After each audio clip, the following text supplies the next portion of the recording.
Hi, Misha. How you doing?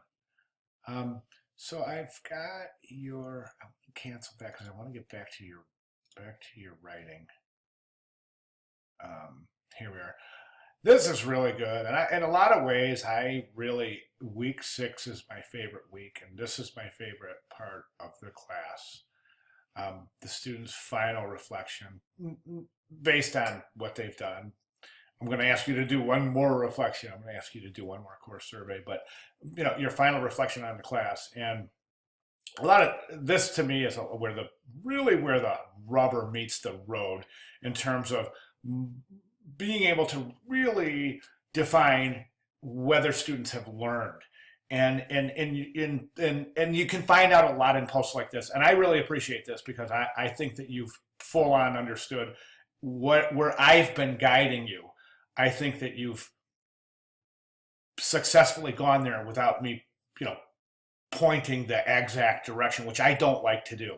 I like you guys to find your own solutions. I just kind of like to poke you along the way a little bit.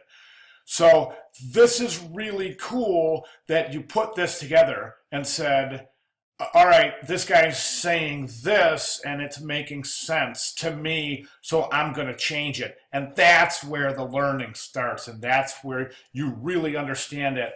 Okay, I was just told not just what to do, but why.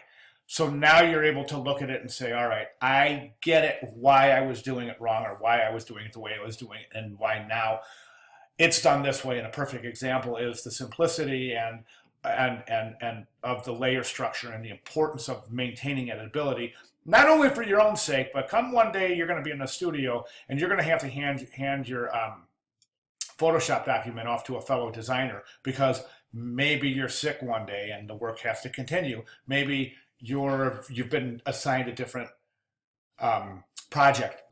Things, all sorts of things can happen where you either pick up a file halfway through or you give one up halfway through, or whatever that situation may be. So it's really important that the designer you pick it up from, sets it up in a way that it's easy for you to look up and follow where to go. And that's a real world scenario. So, and that's where you said this right here. And that's cool. I appreciate you mentioning that.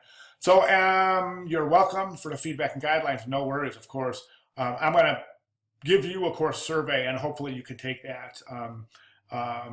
It'll be within this post. I'll give you a link for that, and that's cool. So anyways, but I do want to show you something.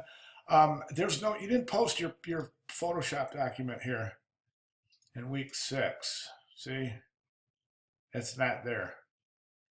I'm looking at all of them and yours isn't there. So what I'm going to do is fail you. I'm just kidding. No, I'm going to go to week 5 and I'm going to check your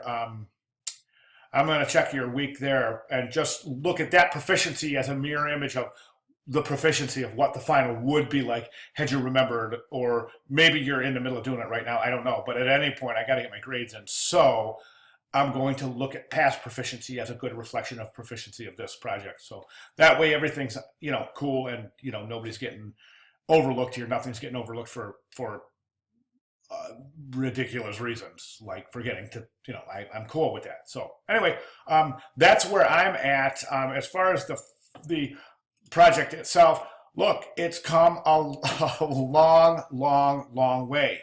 You've given it some shape. You're understanding now. We're starting to give a little life here. It's not just about putting images together and saying, okay, here's my creature. It's about giving it a little life, a little personality, a little stamp or brand of your own, as it were. Okay? Awesome job, and thank you very much. I'll leave that survey link, and if I can help you out in the future, you know where I'm at. I'm here, and I hope to see you in future classes. All right. Thanks very much.